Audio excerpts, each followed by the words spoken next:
Hi, my name is Tara Jayakar, and I'm the Associate Content Editor and Producer at the Academy of American Poets, where I work on Poem a Day, the original and only free daily digital poetry series featuring 250 new, previously unpublished poems by today's talented poets each year.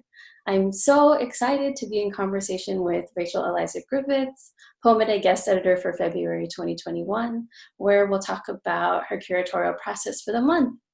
Rachel Eliza Griffiths is a poet, visual artist, and novelist. Her hybrid collection of poetry and photography, Seeing the Body, was published in 2020.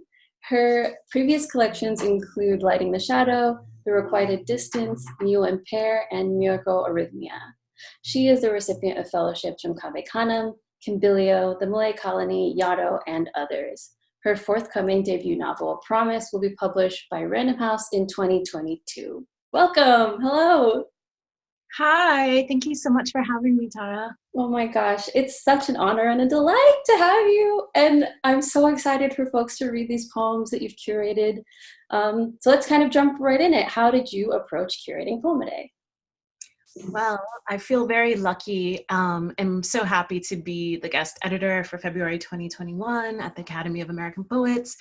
And, I wish I could say that I was at once deliberate about the poems and poets that I had in mind and asking and thinking about this month and this kind of space of curating and gathering poets. And at the same time, I feel like there was this feeling of kind of mystery too, because you don't know what you're going to get. And so there's all this kind of like discovery and surprise and just power and beauty in every single voice that I get to share this week. And I think that's the thing for me. It's like featuring, celebrating, praising my fellow peers feels really important right now.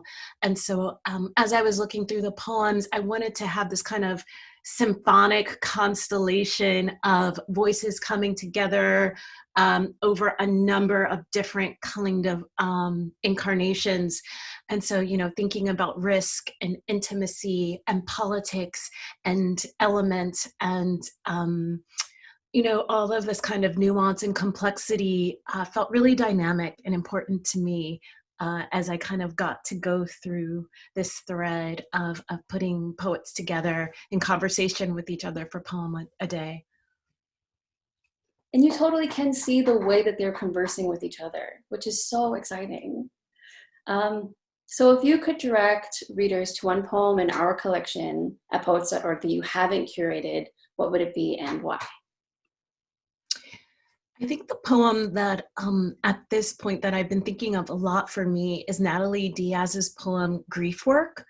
The entire collection, Post-Colonial Love Poem, feels so resonant to me.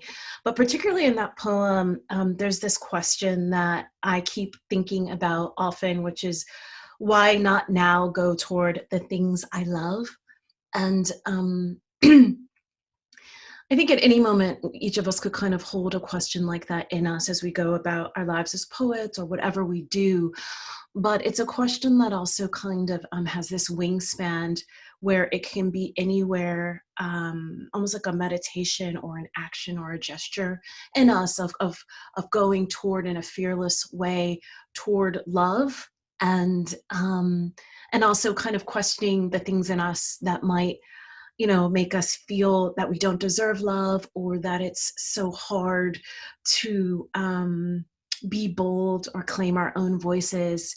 And so there's a kind of intimacy of almost asking oneself, like, it will always be time to go towards love and we always need love. And so I think the irony, or I guess the tension or the kind of elemental energy of that question with the title Grief Work, for me, particularly after writing Seeing the Body, which was about my mother's death, this notion of grief work and love feels really, really dynamic and necessary to me. Oh, yeah. That line, I do my grief work with her body. Oh my gosh. Okay, so outside of Post-Colonial Love Poem, who are you reading right now? I'm reading a lot of prose right now. I've been kind of consumed by short stories recently. So I guess I always am. I love a good short story. So I've been reading Clarice Lispector's collected um, in Another Space of Grief. I'm revisiting short stories by the great soul and person that he was, Randall Keenan. And also reading, as I tend to do, writings by visual artists. So I'm rereading a wonderful book by Jack Whitten called Notes from the Woodshed. And I've read it before, but I love his voice and his kind of brilliant mind, and how I feel this sense of kind of dailiness, his daily practice of showing up for his work, whether he's broke or he's sick or things are going wrong. There's something that he's after in his work that really helps me think about my own discipline as both a writer, a visual artist, a poet, and now a novelist as well. And I'm also revisiting Louise Glick's poems, obviously. And there's a new book coming out by Danica Kelly. It's called The Renunciations by Grey Wolf. And I am just like, can this book be here already? Because I'm a big, big admirer. Oh gosh, I feel like we've been waiting for that book, you know? I like can't wait to press it into the hands of people that I love. Yes. Cool. So what are you working on now in your writing, teaching, or publishing life? Yeah, so I always kind of tinker around with things, and I'm someone who, I guess how I define what I'm making or working on, it's like a whole big stretch of different things that are happening at once. I did just recently complete a first novel, which feels like a really astonishing and insane and very, very different from the poet self. But it was wondrous and wonderful. And so I'm kind of coming out of that space. And so I'm also, I'm working on visual projects with photography and painting and drawing. Um, and then I'm just reading is what I think that's always worked for me.